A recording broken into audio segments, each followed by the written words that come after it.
Shanann, Bella, Celeste, if you're out there, just come back. Like, if somebody has her, just please bring her back. I need to see everybody.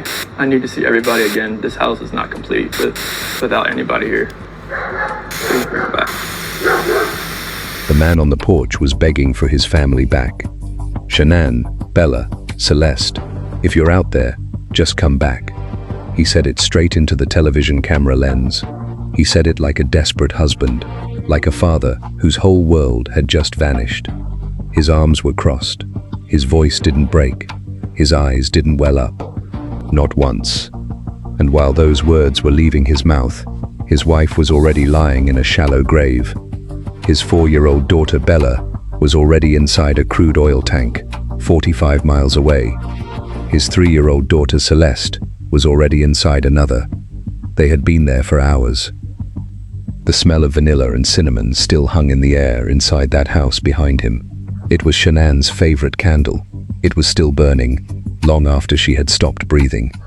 That was August 13th, 2018, in Frederick, Colorado. What the country was watching was a man performing panic. What investigators were already beginning to understand was that they weren't looking for a stranger. They were looking at the last person who had seen that family alive.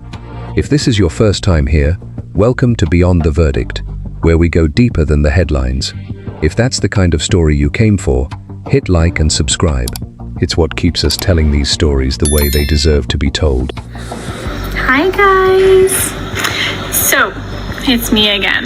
I'm going to offer a promo. So I'm trying to situate this phone here. Shanann Watts was born on January 10th, 1984, in Aberdeen, North Carolina. She grew up in a close family alongside her brother Frankie and her parents Frank and Sandra. From the very beginning, the thing people remembered about her wasn't anything she owned or anything she achieved. It was the way she made you feel. She had a warmth that reached people almost immediately. She didn't wait for you to open up. She just made the room safe enough that you already had. I was diagnosed with some health challenges, and then I met Chris. I met Chris because of those health challenges. As an adult, Shanann was diagnosed with lupus, a chronic autoimmune condition that demanded constant attention to her health. Most people would have had to shrink their world to accommodate it. She did the opposite. She made it fuel. She threw herself into wellness, not as a slogan, but as a way to reclaim her own life, and then help other women reclaim theirs. She became a promoter with Lavelle Thrive, and built a following of women who didn't just buy from her.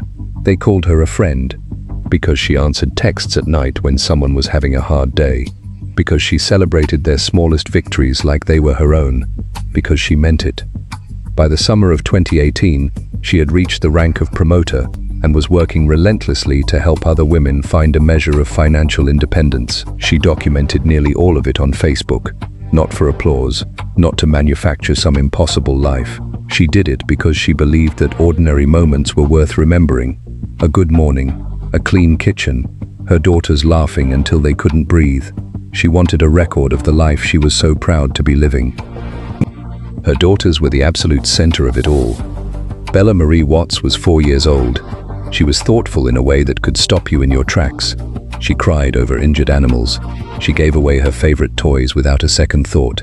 She was the kind of child who noticed when someone else was sad and tried to fix it with a crayon drawing. She was obsessed with Disney, especially Mickey Mouse. And every Sunday morning, Shanann made her Mickey Mouse-shaped pancakes because that was the kind of thing that made Bella's whole face change. Celeste Catherine Watts was 3. Everyone called her Cece. She was pure fire, fearless and funny, and completely unsentimental about the rules. She had her mother's laugh, the kind that detonated through a house and made you laugh even if you didn't know what was funny. She never tiptoed. She arrived.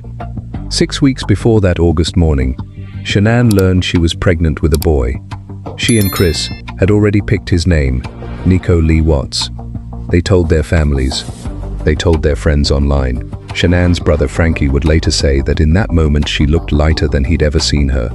In their very last phone conversation, she told him she felt like everything was finally coming together. The baby, the business, the girls. She said, "I'm exactly where I'm supposed to be, Frankie." She had spent the last few days in Scottsdale, Arizona, at a Lavelle conference. She flew home on the night of August 12th, landing late. She got back to the house on Saratoga Trail at 1:48 in the morning. A neighbor's security camera caught her pulling her suitcase up the front walk under the porch light. She texted a friend to say she was exhausted but so happy to be home. Just after 2 a.m., she sent one last text to Chris. Then nothing. 12 hours later, at 12:10 p.m. on August 13th, her friend and colleague Nicole Atkinson pulled up to the house. Shanann had missed her prenatal appointment and wasn't answering her phone. Nicole knocked, no answer. She went to the garage. Shanann's car was inside. She tried the door, locked. She called again and again. Everything Shanann never went anywhere without was still in that house. Her phone, her keys, her wallet, her wedding ring, the medication she took every single day without fail. Nicole called 911. Frederick police officer Scott Balhover arrived at 1:40 p.m. The house was locked. It was quiet. The air conditioning was running. Shanann's purple suitcase was still in the hallway, exactly where she'd left it, still unpacked. The girls' beds were made. Her pill bottle sat untouched on the nightstand. There were no pry marks on the doors, no broken glass, no scuff marks on the walls, no overturned chairs, no blood, no sign of any kind of struggle, no sign that anyone had run, no sign that anyone had been taken. It was the kind of scene that didn't make any sense. Because mothers don't leave without their children. Mothers don't leave without their keys, their phone, their medication. Mothers don't walk away from the life they had spent that very morning texting someone about how happy they were to be home. And when something this wrong looks this normal, that is exactly when every instinct a good investigator has starts screaming. Officers called Chris Watts at work. He was at Anadarko Petroleum. He said it was strange and he'd head home. His voice was calm, measured, not the voice of a man whose family had just vanished without a trace.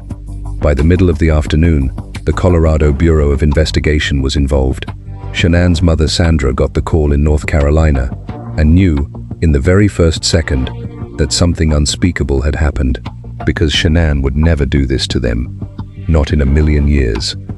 And while neighbors were fanning out across backyards and into open fields, Chris Watts was standing on his front porch in the slanting August sun, looking into a camera and telling the rest of the world that he just wanted his family back. He didn't cry. He didn't stammer. He didn't look over his shoulder as if expecting them to come running around the corner. He said, "They were my life," and then corrected himself. He used the past tense for people who were, at that moment, still being looked for by their friends and their neighbors and their mother 3 states away. And somewhere, 45 miles to the northeast, beyond the edge of town, past the last subdivision, out where the prairie flattens into nothing but wind and pipe and steel, 3 crude oil tanks sat in the dirt waiting for the sun to go down again. Special Agent Tammy Lee had been with the Colorado Bureau of Investigation for 15 years and had worked more missing persons cases than she could count. She walked through that house in the early afternoon and knew immediately it wasn't right. She had seen what panic leaves behind. She had seen what abduction leaves behind. She had seen what running leaves behind. This left nothing. It looked staged, sanitized, as if someone had tried to put the world back exactly the way it had been at 1:47 in the morning, just before it all came apart. She put a team together. FBI behavioral analysts, local detectives, forensic specialists. They started pulling the threads.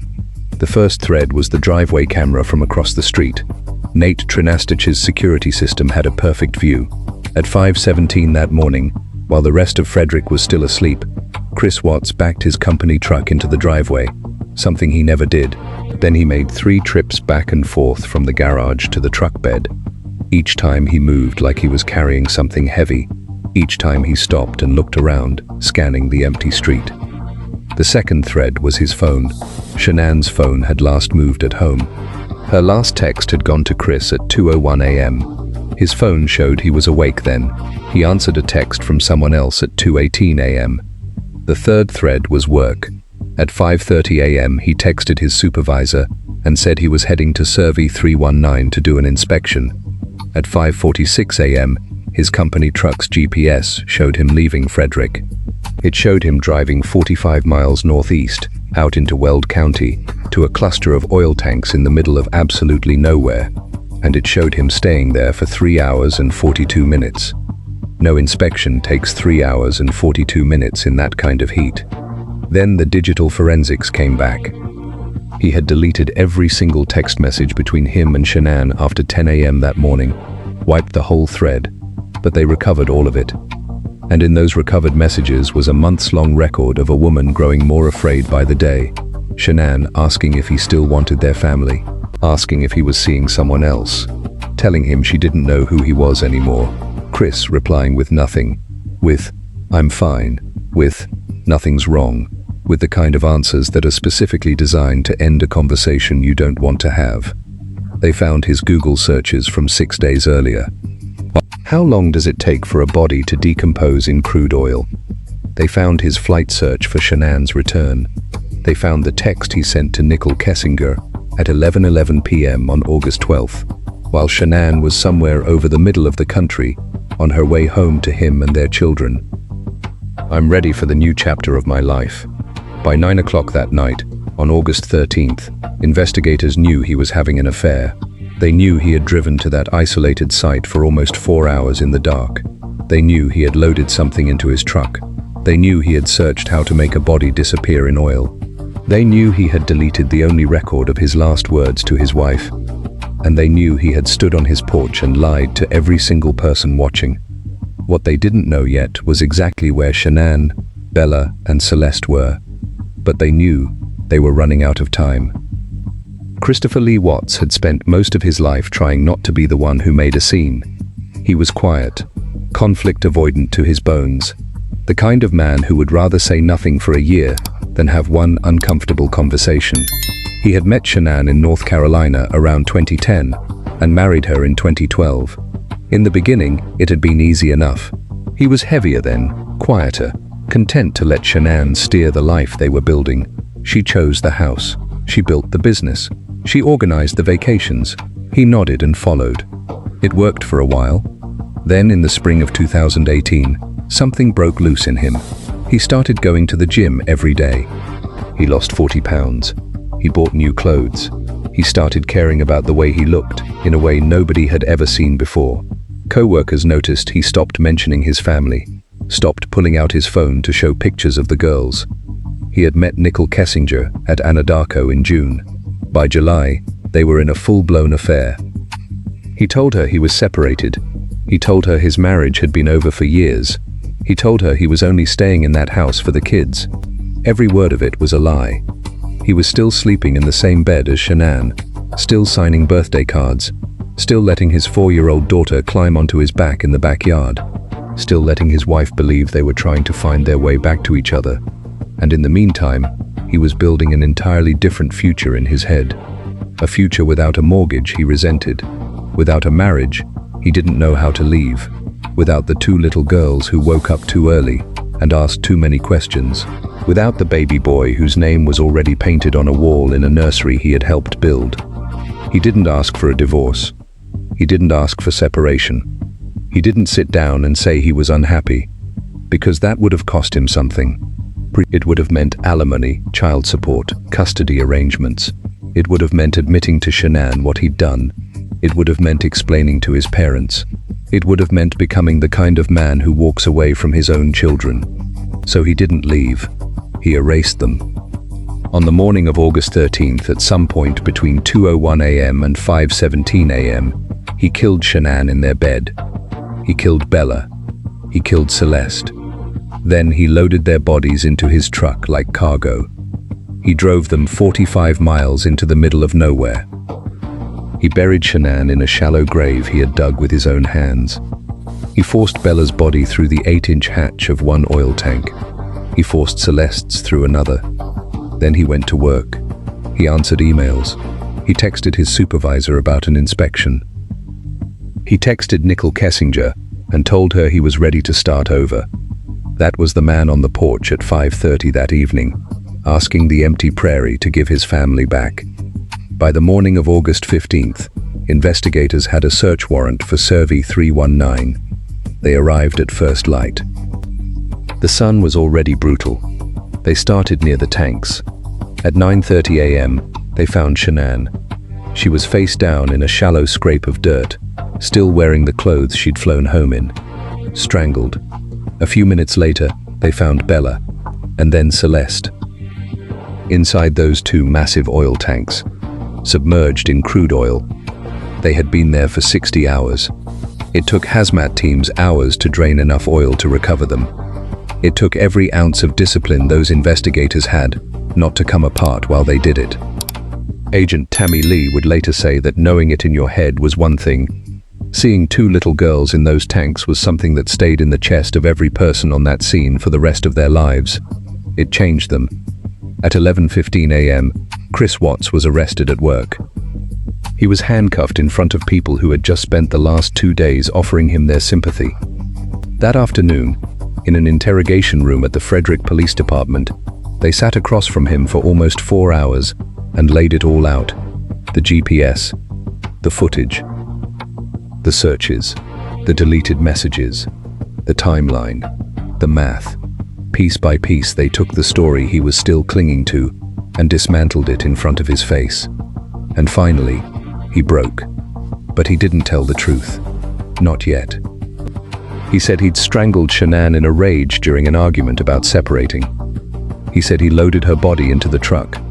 He said the girls woke up and asked where Mummy was. He said when he got to Survey 319 and opened the tailgate, he saw that Bella had killed Celeste. And in a panic, he said, he killed Bella too. It was a lie. A grotesque, desperate lie, designed to do the only thing he had left the capacity to do, make himself look a little less monstrous than he actually was. To pretend it had happened in a flash. To pretend he hadn't planned it. To pretend his daughters hadn't died at his own hands while they trusted him enough to get into that truck for an adventure. To pretend he hadn't looked them in the eyes and done it anyway. Investigators didn't argue with him in that moment. They had the bodies. They had the evidence. They had him. The district attorney for Weld County, Michael Rourke, had a decision to make. Death penalty or plea. He sat with Shanann's family. He listened to them. He heard what they could survive and what would break them beyond repair. They didn't want to spend the next 3 years sitting in a courtroom staring at the man who had done this, while a jury was shown every autopsy photograph, every detail, every second of that morning dragged back into the light again and again. They didn't want to have to explain to strangers what had been done to their babies. They wanted it over. They wanted him gone. They wanted to be able to bury their daughter and their granddaughters and their grandson and try, somehow, to learn how to breathe in a world that had been gutted. So Rourke made the offer. Plead guilty to every charge. Waive every appeal. Tell the full truth. And spend the rest of your life in prison with no possibility of parole. On November 6, 2018, Christopher Watts walked into the Weld County District Courtroom in Greeley, Colorado, and pleaded guilty to 9 counts. 5 counts of first-degree murder, 3 counts of tampering with a deceased human body, 1 count of unlawful termination of a pregnancy. The courtroom was packed wall to wall.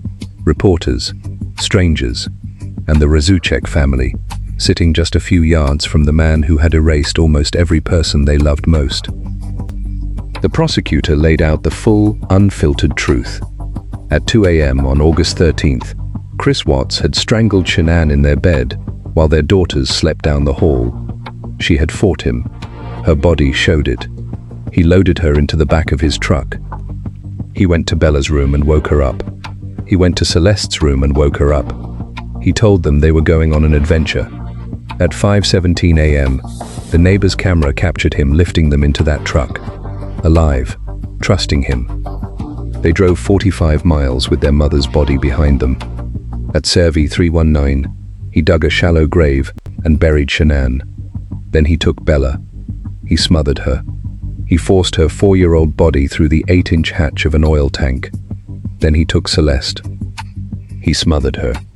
He forced her 3-year-old body through another hatch. Autopsy reports showed Bella had bitten through her tongue. Celeste had oil in her lungs, which means she was still trying to breathe when she went into that tank.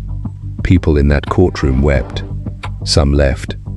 Sandra Razucek doubled over. Frank Razucek stared at Chris with a look that had no name. Then the family spoke. Sandra told him Shanann had loved him completely, that she had trusted him, that he had repaid that trust by slaughtering her and the children who used to run to him when they scraped a knee. She told him he had stolen kindergarten, he had stolen high school graduations, he had stolen weddings, he had stolen the sound of their feet in the hallway on Christmas morning. He had stolen every single tomorrow they were supposed to have. Frankie looked him in the eye and said at every single second of that drive, at every single second at that site, he could have stopped. And he didn't. He looked his own daughters in the face and kept going. When it was his turn, Chris said nothing of substance. He said he was sorry. But sorry doesn't put a 4-year-old back into her mother's arms. Sorry doesn't drain oil out of a tank. Sorry doesn't unbury a grave. Judge Marcelo Kopko sentenced him. 3 consecutive life sentences without the possibility of parole for Shanann, Bella, and Celeste. Another 48 years for the murder of Nico. More years for tampering with their bodies. He told Chris that in 17 years on the bench he had never seen a crime more vicious or more inhumane. That he would die in prison. That there would be no second chance. No freedom. No exit. They led him away in shackles. He didn't look back at the family he had destroyed. Christopher Watts is now 40 years old. He is serving every one of those life sentences at Dodge Correctional Institution in Waupun, Wisconsin. He will never leave. He will never see another sunrise as a free man. He will die inside those walls. But this story was never his to keep. It belongs to Shanann, to the woman who got on a plane that night so tired, but so happy to get back to her babies. To the woman who texted people good morning before the sun came up, because she wanted them to have a better day. To the woman who believed in joy so stubbornly that she made Mickey Mouse pancakes on a random Sunday just to watch her daughter beam. It belongs to Bella. To the little girl who was going to start kindergarten that fall. To the little girl who cried for hurt animals and gave away her favorite crayons. To the little girl who still believed the person carrying her to that truck was the safest person in the whole world. It belongs to Celeste. To the wildfire in a pink shirt. To the laugh that could knock the air out of a room. To the 3-year-old who had an entire lifetime still folded up inside her chest and never got to open it. It belongs to Nico. To the boy who had a name and a nursery and a mother who was already singing to him in the car. To the boy who never drew a breath of his own. The Razucek family carries them every day. They started the Shanann Watts Foundation to help other families and to keep Shanann's belief in helping people alive. They have had to learn how to exist in a world that doesn't have 4 voices it used to have around the dinner table. They do it anyway. Because Shanann would have done it for them. Shanann's Facebook page is still there. Still full of pictures of pancakes and pool days and birthday crowns and that ridiculous unstoppable laugh. Strangers still write to her. Mothers still tell Bella and Cece goodnight. People still remember Nico. They are not a headline there. They are a family. The house on Saratoga Trail is someone else's home now. The oil tanks at Servi 319 are still out there on that empty stretch of prairie. The wind still blows across Weld County, the same way it did that morning. But 4 people are missing from the world who should not be. And the man who did it will never be missing from a cell. This wasn't a mystery. It wasn't some stranger in the night. It wasn't something that crept in through a broken window. It was a man who looked his wife in the face after she got home from a long trip and then killed her. It was a man who woke up his sleeping daughters and drove them to their deaths. It was a man who stood on a porch and lied to the entire country while their bodies were already cooling in oil. Evil doesn't always slither. Sometimes it puts its shoes on at 4:30 in the morning, kisses no one goodbye, and loads its own family into a truck. But Shanann lived a life that mattered. Bella lived a life that mattered. Celeste lived a life that mattered. Nico mattered before he ever took a breath, and we remember them by that. Not by him, not by the tank hatches, not by the shallow grave, not by the lie on the porch. We remember the pancakes. We remember the laugh. We remember the arms that reached up to be held. We remember the woman who texted good morning, just to make sure you didn't feel alone. If you've made it this far, you came here for them. That's exactly where you should leave this story. This is Beyond the Verdict. Subscribe if you want these stories told the way they should be, without turning victims into footnotes. And if this one stayed with you, tell someone their names: Shanann, Bella, Celeste, and Watts. Because as long as we say them, they are still here.